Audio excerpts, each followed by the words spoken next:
Assalamualaikum warahmatullahi wabarakatuh. Okey, kalau kita tengok kat sini, setup yang selalu saya pakai lah untuk ni ialah MHB ni 4 hour perjalanan daripada terendah daily ke tertinggi daily. Okey, nampak ni anak panah ni mana yang kita boleh entry. Cuma cut loss jangan lupa kalau tak jadi 1 hour, kalau dia breakdown 2 BB cut loss lah. Ok, macam ni kalau nak entry pun boleh, cuma kalau tak jadi 4 hour kena cut loss lah, breakdown bawah ni untuk agak mudah 4 hour. MBMR kat sini nampak, MBMR, MACD nampak tak sesuai untuk ke bawah, macam downtrend. Ini pun agak sideways, market agak sideways. Tengok daily,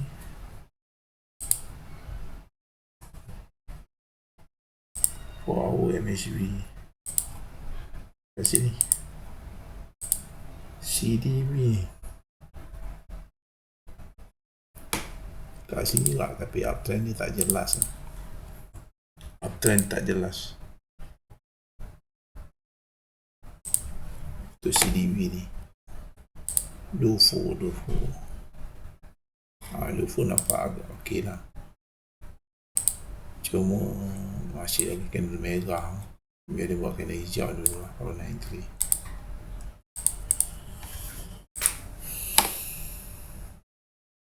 Kalau masih kat sini entry yang terbaik antara mid BB ke low BB, ke entry yang terbaik.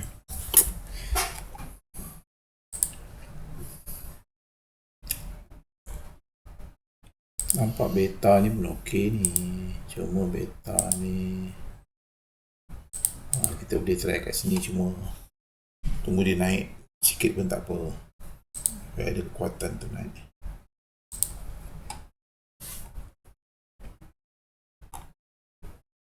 Okay, WP RTS dah sampai dah, partai top BB sampai dah top BB.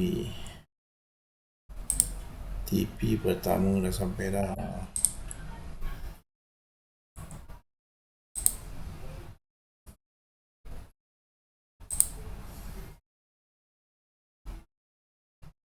Ok, tengok jadi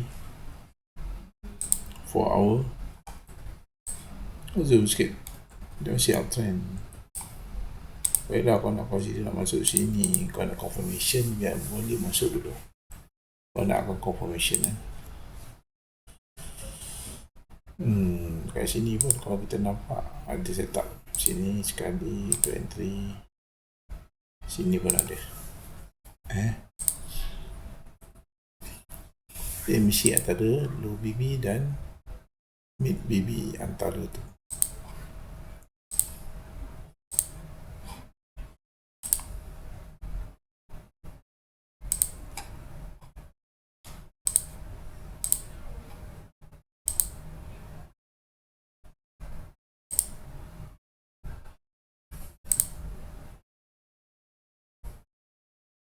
Kat sini pun ada entry, kat sini pun ada. Tapi macam mana pun kena ada confirmation lah untuk volume, confirmation volume. Itu saja untuk teknik BB MHB. Terima kasih. Assalamualaikum.